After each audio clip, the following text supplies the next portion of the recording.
আমরা বলে যাব, আমাদের কথা আর থামবে না। আমরা আপনাদের মাধ্যমে সেটা প্রচার করে যাব। ছাত্র আন্দোলনে সাকিব ভাই যখন সাড়া দেয় নাই, আমরা আসলে সেটাই আমরা সবাই ব্যতীত হয়েছি, আমরা সবাই কষ্ট পাইছি। আমরা আশা করছি যে সাকিব ভাই বা মাশরাফি ভাই কিছু বলুক। বাংলাদেশ ক্রিকেটের যে অনিয়মটা হচ্ছে, এই অনিয়মটা যেন আর না হয়, সুবিধাবঞ্চিত ক্রিকেটাররা যেন সেই প্রপার সুযোগটা পায়। আপনারা জানেন ঢাকা লিগগুলোতে, third division, second division, first division, premier লিগে অনেক ভালো ভালো ট্যালেন্ট প্লেয়াররা সুযোগ পাচ্ছে না, তাদেরকে সুযোগটা দেওয়া হচ্ছে না, তারা সুবিধা বঞ্চিত হচ্ছে। তার ফলাফল কিন্তু আজকে বাংলাদেশ টিমের যে রেজাল্ট আপনারা দেখতেছেন এগুলো হচ্ছে। তা আমরা এইটারই আন্দোলন করতেছি। বাংলাদেশ ক্রিকেট বোর্ডে আমাদের যেসব অনিয়মগুলো হচ্ছে সেগুলোর প্রতিবাদ আমরা করতেছি। যেহেতু ঢেলে সাজানো হচ্ছে, সারা বাংলাদেশকে সুন্দর করে গুছানো হচ্ছে, সেই সাথে যেন আমাদের বাংলাদেশ ক্রিকেট বোর্ডকেও এইভাবে সুন্দর করে গুছিয়ে সুবিধা বঞ্চিত প্লেয়াররা যেন আবার খেলায় চলে আসে। যারা আছে তাদের ব্যাপারে কি বলবেন?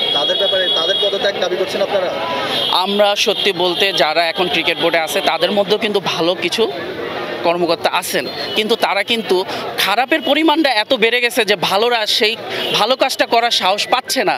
আমরা চাই তাদের চিহ্নিত করে দ্রুত তাদের ক্রিকেট বোর্ড থেকে সরানো হোক, ক্রিকেট বোর্ডটাকে সুন্দর করে গুছিয়ে আবার সুন্দর একটা খেলার পরিবেশ তৈরি হোক। ধরেন তারা সরল না, সেক্ষেত্রে আপনারা যারা আন্দোলনকারী আছেন তারা কি করবেন? তা আপনাদের পদক্ষেপ কী হবে? আমরা বলে যাব, কারণ যখন আগে হয়তো আমরা কথা বলতে পারতাম না, কারণ কিভাবে কথা বলবো যদি আমাদের ক্রিকেট বোর্ডে ঢুকতে দিত না, আমরা খেলতে পারতাম। এখন আমরা কথা বলার সুযোগ পেয়েছি, সেই পরিবেশ তৈরি হয়েছে। আমরা বলে যাব, আমাদের কথা আর থামবে না। আমরা আপনাদের মাধ্যমে সেটা প্রচার করে যাব। আপনাদেরও দায়িত্ব আছে এগুলোর প্রতিবাদ করা, আপনারা পৌঁছে দিবেন আমাদের ক্রীড়ামন্ত্রীর কাছে, তিনি ডিসিশন নেবেন কে থাকবে কে থাকবে না। আরেকটা ব্যাপার হচ্ছে সাকিব আল হাসানের ব্যাপারে আপনাদের দৃষ্টিভঙ্গি, তার ব্যাপারে কি চিন্তা ভাবনা? দেখেন, সাকিব ভাইয়ের সম্পর্কে আমাদের আসলে বলার কিছু নেই। তার প্রতি যথেষ্ট সম্মান ভক্তি আমাদের আছে, থাকবে। আমি অ্যাজ এ প্লেয়ার হিসাবে সাকিব ভাইয়ের সম্পর্কে আমি কিছু বলতে পারবো না। এখানে যারা সাধারণ মানুষ আছে তাদের জিজ্ঞেস করেন, যেহেতু আমি রানিং ক্রিকেট খেলতেছি।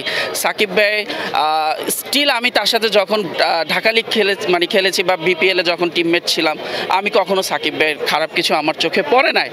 বাট সম্মতি যা রিসেন্টলি যেভাবে আপনার ছাত্র আন্দোলনে সাকিব ভাই যখন সাড়া দেয় নাই, আমরা আসলে সেটাই আমরা সবাই ব্যতীত হয়েছি, আমরা সবাই কষ্ট পাইছি। আমরা আশা করছি যে সাকিব ভাই বা মাশরাফি ভাই কিছু বলুক, বাট তারপরেও এটা যার যার নিজস্ব ব্যাপার, তার দিক থেকে তিনি বলেন নাই।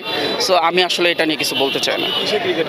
আমি ঢাকা ফার্স্ট ক্লাস ক্রিকেট খেলি, লাস্ট 5 ইয়ার্স ধরে প্রিমিয়ার লিগ খেলি।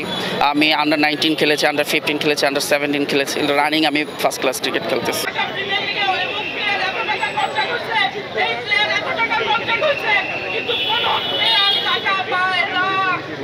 তারা 50% টাকাও তাদের দেয় না এই ক্লাবগুলো।